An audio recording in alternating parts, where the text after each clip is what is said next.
today we want to talk about kind of unleashing the potential for team capacity planning and allocation policies. And that's really the kicker. So I think that for a lot of teams, that's new, right? So what they tend to do is teams get together, and I've got some slides here. I don't have a lot of slides. We're really hoping that this turns into a Q&A and some real good sharing. And I want to share and layer in some stories from teams I've worked with, things I've observed, that type of thing. So hopefully it'll be a little less focused on the actual slides. But just want to set the scene. If you're not familiar with capacity planning, I think this is a hot topic. I know it is because I've seen a lot of people signing up for this, right? We've got a lot of folks on the call, a lot of people interested in this. A lot of teams out there struggle with this. And they do it, but they don't fully, in my experience anyway, don't fully commit to it, right? And it takes a few things, right? And you have to build some trust within the team, right? And I'll explain why that's a big factor, underlying factor in making this work and work well. You have to create the psychological safety for this to happen, because this is a level of transparency that sometimes can be uncomfortable for teams. So you have to kind of lay that groundwork, and it's a foundation upon which real capacity planning can take place, right? You got to foster that type of an environment. So what is capacity planning? Just a real quick definition here, and just FYI, I'm going to share this deck afterwards, so you can have this for your own benefit, maybe work with your teams and your organizations. But it's really to align, right? Scale, think about a scale and balancing your team's availability with the work demands, right? And we'll talk about this concept of velocity, probably something that everyone's familiar with, but capacity and velocity and how you balance those two things, right? And the key, right, we know from our Agile experiences that we're trying to get teams at a sustainable pace, right? So sustainable, predictable delivery, right? That's highly valued within the Agile space. So we don't want folks sprinting to exhaustion, right? We want marathon teams, marathon runners, things that folks who can get a pace and stay with it for a long period of time, right? Fundamental balance goal, is around balancing the team's capabilities with the product and the application. So think about it from if you're aligned to a product, right? You've got the product's needs, and you also have the capabilities of the team. You want to balance those things out, right? Key considerations. I won't go through every single one of these, but just suffice it to say that in order for you to find that balance, right, strike that balance, and why you're doing this, why you're doing capacity planning, is that all of these things need to be transparent in order for this to be successful. So when we think about balancing the work items, right, and capacity, we need to make sure that we're accounting for everything. Right. And again, that's where I kind of referred to this idea of making sure that you're creating the psychological safety and for this level of transparency, because we really want to know, right, what everybody's working on. And we all know from working with teams, you always have one or two, what I call, quote, heroes, right, who are working on items that maybe aren't represented on the Kanban board for the team, right? Whether it's a production fix, doing some research, you need to account in order to weigh those balances out, right? The scales of what your capacity is and all the work items. So you have to, again, have everything represented on the Kanban board from a work perspective, right? All the stories that they might be working on, any research that you're doing, production fixes. It could be, tech debt type work, really everything, right? If they're out for a day, if they're out for a half a day, if they're out because they're not 100% allocated, right, to that team. Maybe they are in general, but on that particular iteration, they are on loan to somebody else, or they're helping another team, right? You need to have that represented. Now, again, sometimes folks feel there's a feeling of micromanagement. That is not, right? That is not the intent. That is not the purpose here. What we're trying to do is to be able to give the team all the information that they need to be able to self-manage themselves in their work. And you can't do that, right, if all the work is not there, right, or being represented on the Kanban board from a work effort perspective, or if you're not really truly accounting for the capacity, right? So you can't balance those scales, right? Hopefully that makes sense. So if you can strike that balance, right? You're going to find some of these desired outcomes around utilization, not overburdening teams, but finding that optimal, right, utilization for the team and for the individuals. And some of the expected benefits, right? You do see better morale, right, in the teams that who are grappling with this, right, and finding themselves maybe overburdened, right? And someone mentioned they struggle with this idea of capacity allocations, right, and having a policy. I think it's important to understand and the team to understand what a capacity allocation policy is, and not just go through the capacity planning process where they say, everyone gets together before the sprint or iteration, says, I'm going to be out for vacation. Okay, well, we're going to take some points off. And then we've done capacity planning. There's much more to it than that, right? So again, hopefully we'll talk a little bit more about that and people can share some stories. All right. So key things to think about with capacity planning, you need to account for everything. Okay, need to account for everything on both sides of that scale in order for it to balance out correctly, and for your team to be able to learn and manage and self-manage themselves. So velocity is a key component of this, right? So when we start to talk about what is our capacity as a team, you need to understand how that balances with velocity. So just real quick, how we define velocity is important. So there's a reference slide. This may be familiar for folks. But if not, this is a great reference for you. Velocity, the concept of velocity, if you're using story points as a team, is to find an average, right? An average of what your team, right, historically has been able to do, because that historical data is a good measure for you to plan your work going into the future. So as you look forward to the next iteration, right, a 2-week period, let's call it, right? If that's because that's the most typical, let's plan out our capacity, who's going to be available, and we can bump that up against our velocity, start adding story points, right? Doing the math, that part's not hard for teams to conceptualize and to go through, but hopefully, and when you leave today, you'll have something to go back to see how you can go next level on this, okay? But I want to go over the basics first. So you're trying to balance. Hey, Todd, a couple questions. Okay. We're popping in here pretty good. I love it. Great. So first off, you mentioned technical debt, which might apply to code, right? From a bigger picture, Robert asked, would you consider document debt to be a thing, or is minimizing documentation a legitimate goal? I would factor that in, right? Because typically when I work with teams, I work with teams to determine what it is they need from working in terms of a working agreements perspective. And one of those things usually is around this idea of a quality plan, like what is our quality, what's going to be required for our changes. And some of that might be certain levels of documentation.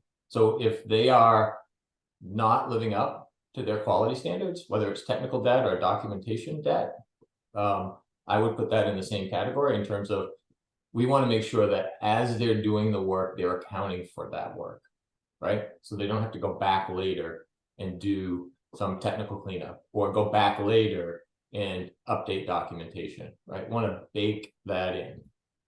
That makes sense. All right, 2 more questions. Yeah. First off, a question was asked, what's the difference between WIP limits and capacity allocations? So WIP limits, they both relate to flow to a certain extent, right, for teams. And so we could dive into that a little bit deeper, but let's suffice it to say WIP limits are usually the number of work items on the board at any given point in time, or within a particular column on a Kanban board, right? In order to increase flow. The flow accelerator is to limit the amount of work in progress in order for the team to start focusing on completing or getting things done versus starting new things. So that's the basic concept of WIP limits. All right, last question. These are great questions, by the way. Yeah. How do you find the velocity when you're on Kanban and don't use story points? Yeah, there are. I don't cover it here, so unfortunately, but there are methods to, if you're not doing story points, to try and come up with what your team's what would be the equivalent of a velocity, right? From a story point number. So there's some tips and techniques maybe I could share it. If there's a place I could share some of those afterwards, David, I'd be glad to do that. Yeah, we send an email out with the PDU code and the slides. So if you wanted to give us that, you want to send that to Laura Hill before we send that out, that'd be great. Yep, I'll add that in. Keep rocking.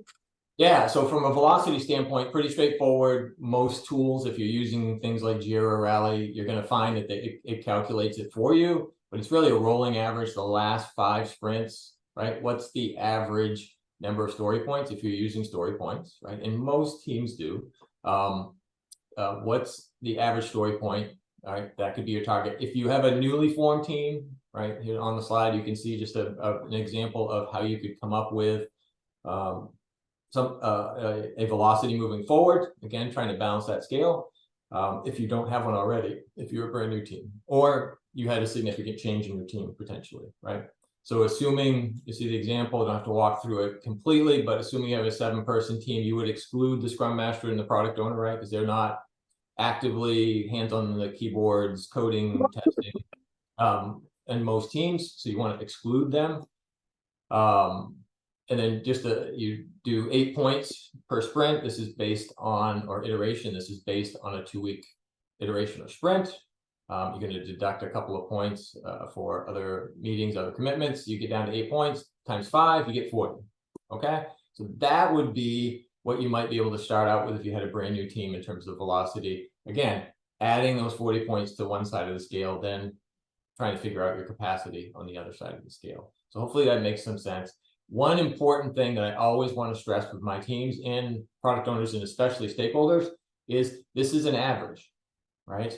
So when you're talking about expectations with product owners and stakeholders, especially, you want to make sure that you're very clear about that. So this is the average, right? So what that means is half the time the team over 5 sprints, this is what they average. So the team could be under that number, right? That story point number. They could be above that story point number. This is where it's kind of averaged out. So it's 50% of the time they were probably under that, right?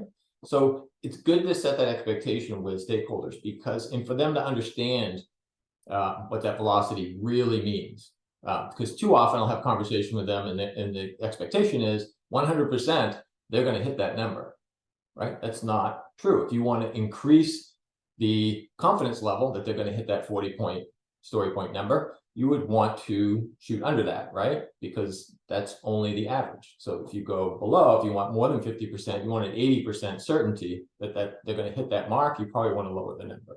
Hopefully that resonates. But I think that's important because too often, it's important to stress because too often folks see that and they say, there's a 100% chance, 100% confidence they're going to hit that, right? That's not true. Okay. Got another question. Great. How does QA fit into the velocity?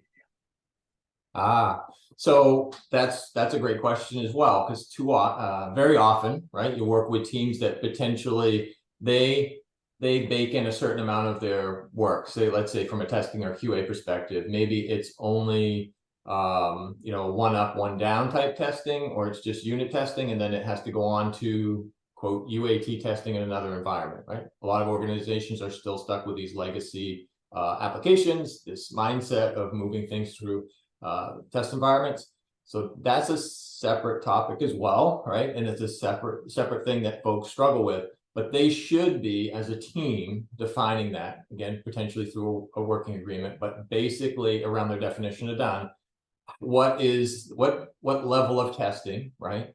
Ideally, right, in theory, the team would be testing everything fully so that when they're done with it, it is ready to move to production, right? And that's what should be baked into their estimates when they're doing their story point estimates. Okay, hopefully that's helpful.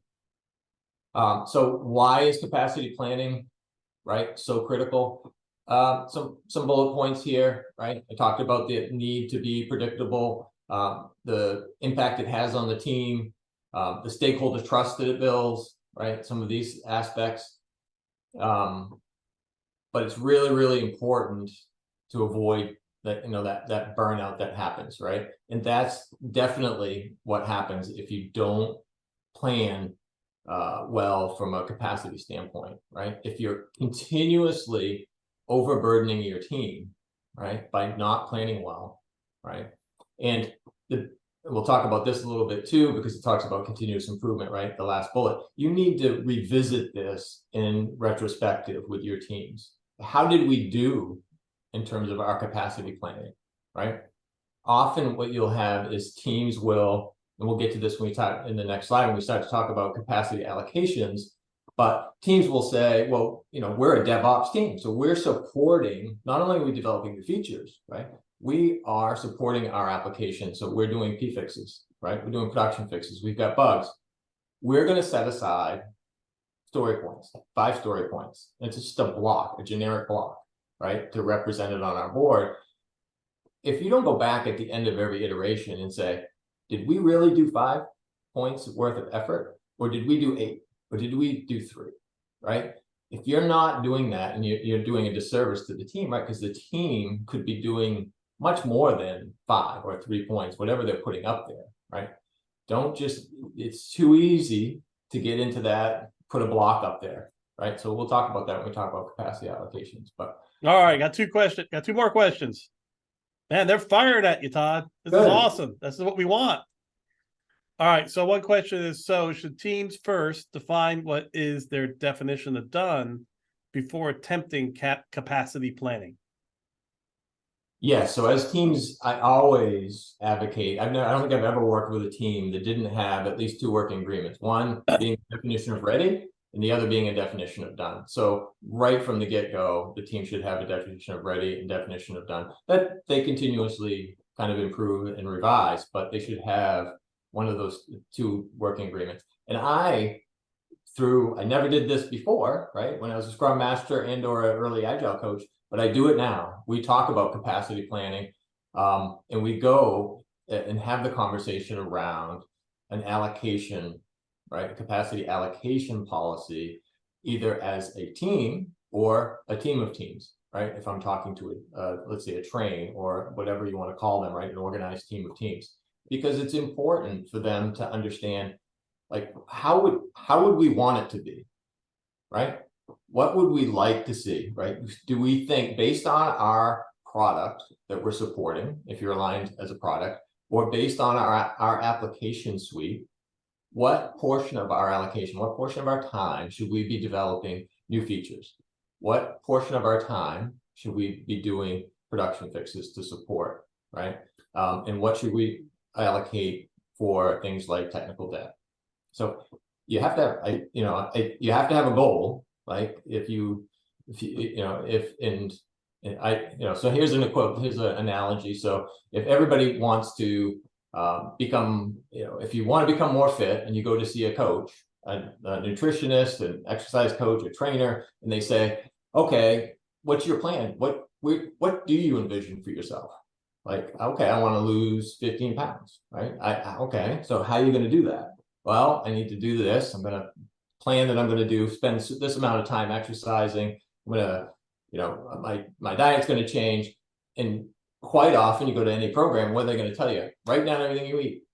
Okay, that's easy to say, but then you go to meet with your nutritionist and you've forgotten all about, oh yeah, I forgot I forgot to write down the ice cream or the pizza that I had Saturday night, right? Those don't count if I don't write them down. Well, same kind of an idea. It's got to be on the board, right? How are you going to plan? How are you going to learn? How are you going to measure? How are you going to make decisions if you don't kind of lay that all out? And it's a jump. So when I talk with teams, again, I talk about creating that level of trust and psychological safety to be able to do that and be just totally transparent. Look, hey, I didn't reflect this. I spent time working on something outside of the team. Like, it's okay, but let's just account for it. We just need to know. All right, last question that we have so far. How does a creative team fit into the velocity of a team? A lot of their work is prerequisite for the devs, but their work is also not consistent sprint over sprint. Say the first part of that again, David. How does a creative team fit into the velocity of a team? Okay. A lot of their work is pre-requirements for the devs, but this work is also not consistent sprint over sprint. Yeah, so maybe that may be challenging, right? Like more challenging, right? I'd have to understand the team a little bit, maybe observe them and understand what they referring to when they say creative team. Maybe I'm thinking more innovation, like are they doing, you know, more yeah, I'm not really sure. So Diana says, is it a UX team? Might be a good example. Okay, that's helpful. So yeah, so that, but you would think that you would see trends over time. So yes, that may be challenging, especially at the beginning, but if the team is together, you should see some trends over time to be able to, you know, provide better estimates over time. But there's no question that would be more challenging than the norm. All right, keep it rocking. Okay. So key things around capacity planning. Make sure that your teams are representing all of the work on the Kanban board, right? And that the team members' capacity must be accurate and updated every iteration, right? Like, so every iteration, the Scrum Master or a coach should be sitting down. The team should come together before they go into sprint or iteration planning and having a conversation about capacity planning and bumping it up against the allocation policy, right? So that they're not just making some assumptions and saying, oh, it's the same every iteration. Okay. So a great question that you want to debate here as we keep going forward from Robert is possibly a rhetorical question. As expectations rise about predictability, planning, and following, and you put that in caps, following a plan, at some point is the work simply not agile?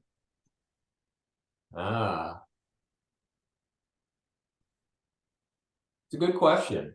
Yeah, so that gives me something to think about. I like to think no, because I see the capacity planning and the capacity allocation policy definition is being crafted from the team for the team. I don't see these as mechanisms or tools for someone to manage the team, right? It's for their own self-management. So it's information. Think of it like a retro. Like, so when you go into retro and folks, you know, I always say with our teams, it's Vegas rules, right? What happens in the retro stays in the retro, but you need to open up, be transparent, and just let's get it out on the table. Same is true here. This is really designed when again creating that trust and psychological safety for teams to really embrace this. This is for you, right? This is for you to help manage your own work and yourselves, right? As a team. This is not about trying to get 100% utilization. In fact, it is the complete opposite of that. We're trying to make sure that you are not at 100% utilization all the time and find yourself in that position. And or find yourself in a position, and now we're moving into this capacity allocation policy space, and you can see some of the content on the slide, but it's about trying to define this so that you don't find yourself in this situation where you are a feature factory, where you're spending all of your time and the pressure is get new features out. So you're neglecting quality, right? You're racking up technical debt, or later, right, down the road, you find that your capacity allocation is being totally eaten up by production fixes and technical debt efforts because there's been neglect in the past, right? So balancing that is really the intent, and having this kind of transparent conversation with your stakeholders too, to say, look, we have a capacity allocation policy for a reason, right? We're here to support this product, right, for the long run. We're here to support these applications for the long run, not just for this next release, right? So there are investments that we need to make from an architectural runway standpoint. There's technical debt that we may have to kind of, whether it's documentation, just being open and transparent with them, say, look, we have been under the gun getting features out, right? Now, first 2 MVPs, we need, right, time to spend on reducing some technical debt and some production fixes. Not an entire sprint, but we need to increase the percentage, right, of the story points for a couple of sprints to make sure that we're solid, we're in a good place. The worst thing, right, from a stakeholder's perspective is for them to come in and they have instability in their environment, right? You never want to get yourself in that position, right? You never want to be unhealthy. This is about trying to strike a healthy balance between what the team is working on. So, it's so interesting that you did that. I mean, it's a tough question, right? But if it's the team doing it and someone's not telling them to do it, that's agile. And as long as you're working iteratively, that's agile. Right. Now, two great comments on this. I mean, Cheryl talks about prevents teams from having to work more than 40 hours a week, like you're talking about. You did, and Robert talks about pacing boundaries exists for a reason, and he put amen. So keep it rocking. A great answer. Thank you for that. With a lot of detail there. Good job. Yeah. So when you think about it, so I've worked with teams, and probably there's some folks out there right now who are working with these teams, but they are in a place where there is so much pressure to get, they're either in one of the two scenarios I just laid out. You could have a team that is, let's say they're newly rolling out a new product and or application. They are under the gun to get new features out, right? So that might be the situation. That might have to happen for an MVP or two, but that's not sustainable, right? Because there is a price to be paid for that down the road. So you have to have these types of conversations. So the pressure might be get features out, forget about, maybe this technical debt that you're racking up. And sometimes that's valid, but it's not sustainable. The opposite situation, I'm sure there's some teams out there right now, they are drowning in what we call the tyranny of the urgent. So they've got production fixes that are just eating up their capacity, right? And it's not, it may or may not be fully transparent to everybody, right? The stakeholders included. So when I've worked with teams in the past, you have to kind of make them understand that especially if they're in that second scenario, we need to be clear about what we want. And again, here on the slide, just an example of a capacity allocation, potentially kind of a split. So feature story 65%, maintenance 25%, refactoring 10%. That's every team or team of teams might be a bit different, right? So again, if you have a brand new application, a brand new product, you might be looking to get more features out, spending less time on maintenance. If it's later in life, right, from your product perspective. So let's say, and I put a reference up there, product lifecycle and system application lifecycle. It's important you understand where your product is in its lifecycle and where your applications are that you're supporting, where they are in their lifecycle, because those might influence, right, the proportions that you're putting out there, right? If you've got a system that is up and it's clicking away, you've got a product that is pretty established in the market, it's mature, you're probably doing, you don't have the same level of pressure for new features potentially, right? So you can spend so first off, there's a thanks for that answer. Another question is, can you elaborate more on a topic of how to measure and communicate risk? I look at backlog health to measure risk. Do stories exist? Are they well formed and ready? Are they sized? So this is some of the risk questions Andy asked. So can you elaborate more on the topic of how to measure and communicate risk? I look at backlog health to do it, and there were some of the questions. Thoughts? I couldn't agree more. So backlog health is definitely something that you will want to have conversations with about your team and your stakeholders, your product owner, so they understand what is a healthy backlog.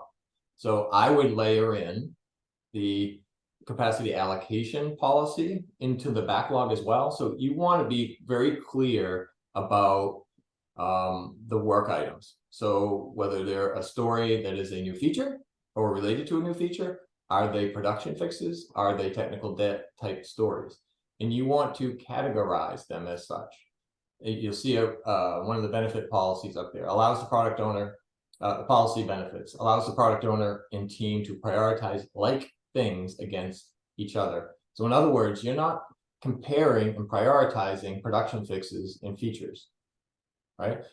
The product owner and team, they're prioritizing and preparing within the backlog the feature stories. They also have a separate filter, if you will, right? If you're thinking about it from a Jira perspective or Rally, that says, here are all our production fixes and here are all our technical debt items, right? So you go through and it becomes math, right? It becomes math, and it takes some of it, which is good, because it takes a lot of the subjectivity and passion out of it when you start to have conversations with stakeholders, right? And product owners, depending on, and product managers, to say, we have a policy that we've all agreed on, a working agreement, that we want 65% of our allocation to go to features. We have a velocity right now of 40 points per iteration. That's 26 points, right? So that's the target. We go through the backlog, our healthy backlog. We've got good product backlog health. We've got stories that are prepped to go. We pull them up. Here are our new feature stories. We're looking for 26 points, right? Then we're going to move on to maintenance. 25% is our goal. So roughly, I mean, it's not exactly perfect, right? I mean, there's leeway. The team will work through that. But so roughly 10 points of that 40 should be focused on some production fixes, some maintenance. And then lastly, maybe 4 points worth of refactoring, right? So it's not hard and fast, but it does give you a target, right? As a team. And again, you want to revisit that over time, right? Every iteration, every PI, if you're doing a quarterly, right? You may want to sit down and say, okay, let's look at our capacity allocation policy again. Should we revise that? Should we move the needle a little bit in terms of the portions? All right, more questions. This is great. Are you considering client request fixes and bugs as feature allocation, maintenance, or refactoring? Good question. So I would somewhat say it depends. It usually would fall in the maintenance perspective. Like, I think of bugs, you'd have to see them. You'd have to be a conversation with the team and the product owner, right? In terms of what exactly falls in which bucket. If it's a brand new feature, definitely that would fall in the features, right? Refactoring is more typically a little bit more technical in nature. Maybe it's, it could be, there's a few different examples of that, but it could be as simple as some of the documentation that was referenced earlier, right? In terms of in the code, or maybe even some of the testing documentation around unit testing. If it's not all automated and doing it itself, you have to go back in and make sure that that's done. Again, there's trade-offs. Again, often you'll see brand new applications. Again, pressures on features. Some of this other stuff slides a little bit. Everybody's been in that position before, but it's not, it has to be acknowledged. Like, you have to call it out, right? So people understand that that's the decision that they're making, right? Okay. All right, and I think we talked about this a bit, but I think it's interesting to reiterate. For Kanban to have velocity, I assume you have to use Scrum Band framework. So, okay, great question there, right? Because this is kind of there's some built-in assumptions here that the team is using some story points, right? When I'm talking about velocity in terms of balancing it out. And again, there are other ways, right? For Kanban teams that don't use story points to, I guess, fill up the other side of the scale. And I'll try to share some of those. But yeah, in this instance, you would be capturing story point values. And Melissa talks about, in the former life, our allocation policies focused around new product innovation, NPI, you guys love acronyms, product line enhancement, PLE, and keeping the lights on, KTLO. Yeah, I've heard lights on teams many times, worked with them. Refactoring. Yeah, these are typical. So these are those great examples. So thank you, Melissa, for sharing that. But yeah, those are good examples, right? In terms KTLO. Come on, is that actually real people? I love Melissa. That's the best. Is that keeping the lights on? Keep the lights on. That's pretty good. It makes sense, right? Yep. The Australian, the New Zealanders call that BAU, business as usual. Business as usual is another term you hear quite often. Yep. Yep. I love it. All right, keep going, brother. Okay. So again, you want to make sure that you put yourself, or you put your product owner and teams in a position where they have like items that they're prioritizing again, right? So because you don't want to, you want to make sure that they're not prioritizing all stories. Not all stories are alike, right? So let's call them out. Let's call them what they are, and categorize them so it's helpful. And then you want to make sure that you're filling up each slice of that capacity allocation. Okay. All right. So here's some bullets for everyone. Again, you can keep these as reference, but so why are capacity allocation policies vital for Agile teams? And there's a number of reasons, right? Again, we talked about this idea of having a balanced prioritization, right? There's lots of upsides to doing that. So we've got maintenance, bug fixes, addressing technical debt. Those are different values, right, that are added. So we want to make sure that we're not comparing, apples and oranges. Right? Predictable delivery, the technical debt. Again, you want to make sure that you're paying down some of that. You're making those investments in the future so that you don't find yourself in a position where you've got a lot of production fixes, a lot of technical debt. And the stakeholders, the business owners, just need to understand that there's a need to do that, right? There's a balanced approach that you're looking forward. The team has the best interest of the product and the applications in mind, right? When they're trying to determine these allocation policies. You want to protect the well-being of the team. You want to create some space, right, for things that aren't accountable for. All of these are pretty self-explanatory. You don't have to go through every single one of these. Just seeing if there's any other questions relative to why capacity allocation no questions at this point are so important. And it's pretty, again, nothing here is like truly groundbreaking, but for a lot of teams, they don't think about this idea of capacity allocation policy and defining one in terms of a working agreement. I wasn't aware of that as a Scrum Master, right? Capacity planning, I got it. Okay, it makes sense. At the team level, I need to do some capacity planning. Who's going to be out, right? What are those big hits? But going a little bit deeper on capacity planning and then understanding how you need to layer in this idea of the allocations, right? And understand your product, how you have to understand your applications and systems that you're supporting and where are they in terms of their life cycle. And having those conversations with stakeholders so that you have the right expectations is tremendously important, right? I'll give you some examples from teams that I've supported in the past, because this is probably the most typical, right? You've got teams that are, there's a set of features, right, that is in the backlog. People want those, obviously, business owners, stakeholders. So there's a lot of pressure to get new features out. But their capacity gets eaten up because they have production fixes, right? And most teams today, a lot of teams are DevOps type teams. So their expectation is that they're doing both. And that's cool. That's okay, right? But the business owners need to understand that they have to balance both of those and why it's important to have a policy to make sure that you have a sustainable delivery model, right? For the health of your applications, the health of your product lines, and over time, right, that you don't find yourself in one of these positions where you become unhealthy and unbalanced. Okay. So some of the common pitfalls. All right, everybody loves these types of slides. Before you jump into it, good question here. Good question. How can CP balance predictable delivery with QA? Shouldn't we include testing and capacity planning? And why isn't UTA included? Again, I love the acronyms, baby. Yeah. So why isn't user acceptance testing included?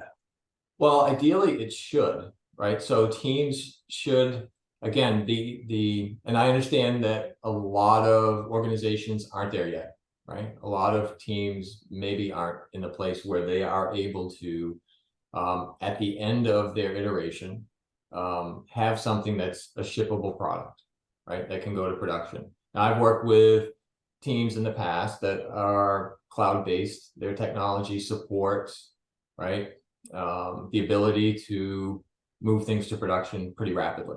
I've also worked with a lot of teams that are confined, I would call it, or limited by some older legacy technology stacks, which require them to move through test environments, levels of test environments before they can get to production. And in those scenarios, right, they have their definition of done may only involve a limited amount of testing, and then it moves on to someone else, right? It moves into a new test environment, and there's a second level of testing before it moves to production. So it's done for them, but not done ready to move to production. So ideally, when you do the estimates, it should bake all of that in, right? That's the theory. All right, pitfalls. Used to be a great Activision game on my Atari system, by the way. Pitfalls. It did. I love that game. We're dating ourselves, David, but we are. I remember Pitfall. So, what do we, this idea of this overcommitment, right? So you're not going to have a sustainable pace. That's a trap you're going to fall into if you don't do capacity planning, if you don't have a good documented set of guidelines, a working agreement around capacity allocations. Ignoring non-feature work, easy to do, right? You get lots of praise. Everyone loves new features. So if you get new features out, people are happy. And but those bug fixes, man, they add up.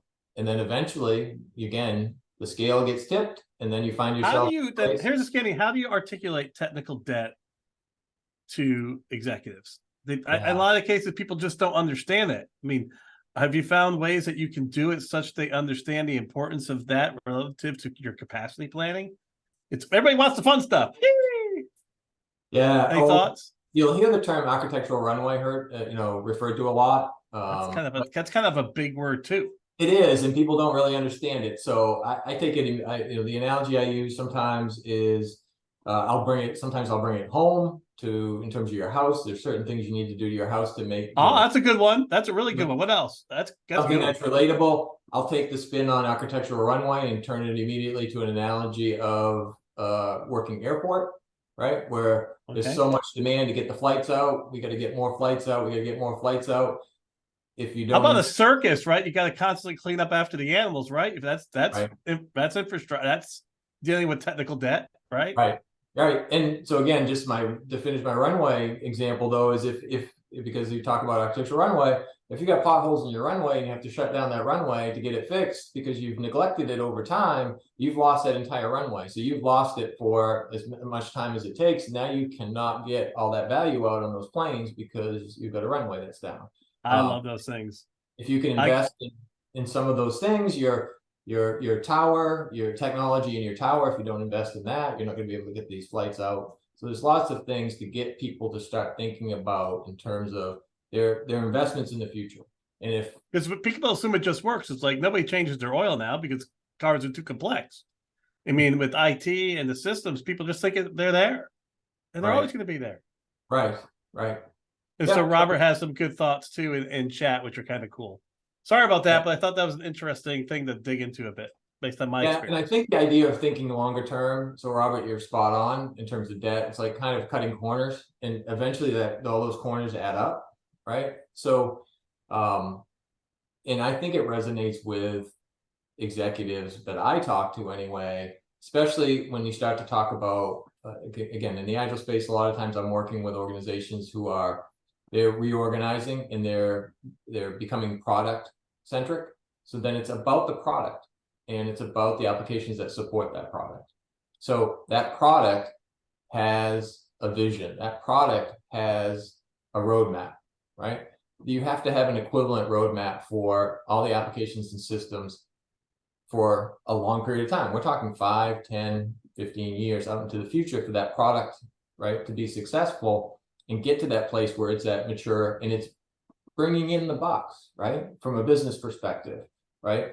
And at that point in time, you have to understand that those systems have to be solid, not just tomorrow you need those features, but 5 years from now, 10 years from now, those applications are going to help you bring in all of that revenue, right? They're going to support that product. So it's important to invest in those as well. So, and the best way too is if you can get those executives to spend time with some of these teams.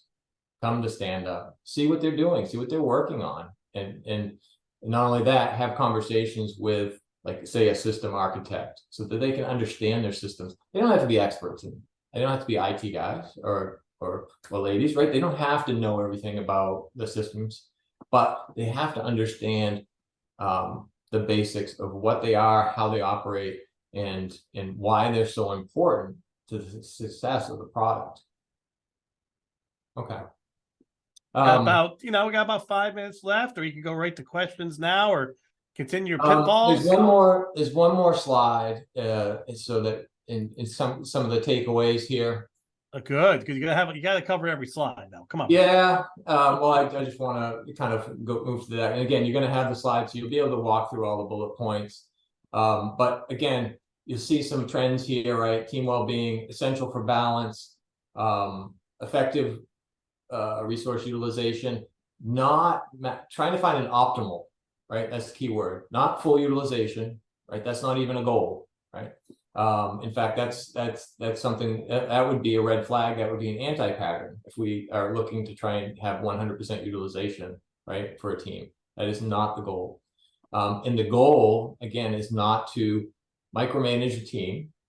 The goal, so these are conversations you have to have, not just with the team, but you have to have these with the stakeholders as well. Look, the team does capacity planning.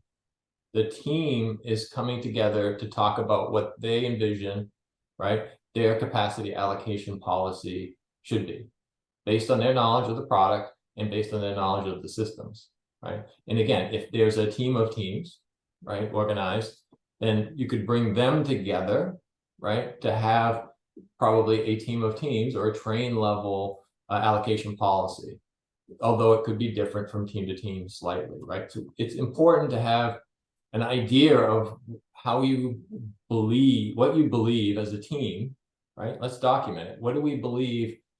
You do that for a definition of ready for your story. You do it for a definition of done for your stories, right? What's the quality level, that we are going to set as an expectation? Let's do that from a capacity standpoint too, right? What do we believe, right, that we should be spending our time on? What are the proportions? So Robert talks about, I love the concept of balance, keeping levels of idle work, backlog, and levels of idle workers, aka twiddling my thumbs, at modest levels. I have a buddy who is a very high-end Pardot consultant, and he's got a big project coming up. So they gave him about a week to 2 weeks just to idle, do some break fix things here and there, just to get prepared for what's going to be a very big load of work. And he greatly appreciated it. Yeah. Got a little bored, but he also appreciated it. But there's a lot of prep that you can do potentially that's going to make, when the wave hits, make that you'd be able to weather the storm quite much so better. I have one question here, and I have a question. I have another question up here from Inola. I think that's how I pronounce it. I'm sorry if I'm butchering it. How do you think generative AI will affect capacity planning? Do you think you're going to get more? My thought is you're going to get more time. The team's going to have more time to do other things. But what are your thoughts? Yeah, hopefully. I mean, someone referenced this idea of documentation, and there's a lot of progress that's been made outside of generative AI, but to automate testing and capture, like, a lot of document as you go kind of approach, right, to doing work. Yep. Hopefully the documentation is a byproduct of doing the work. That's how I always kind of talk about it with teams. So that it's not extra work, it's just kind of built in. So the extent that you can use AI to do some of that, awesome, right? Anytime saving, right? Yeah, more thinking time, more test time. And then a question here, can CP and WIP limits change with the products a team is working on, or should CP be static? I like that question. So by CP, we're talking about capacity planning. Yeah, sorry, capacity planning and WIP, work in progress, limits change with the products a team is working on, or should capacity planning be static?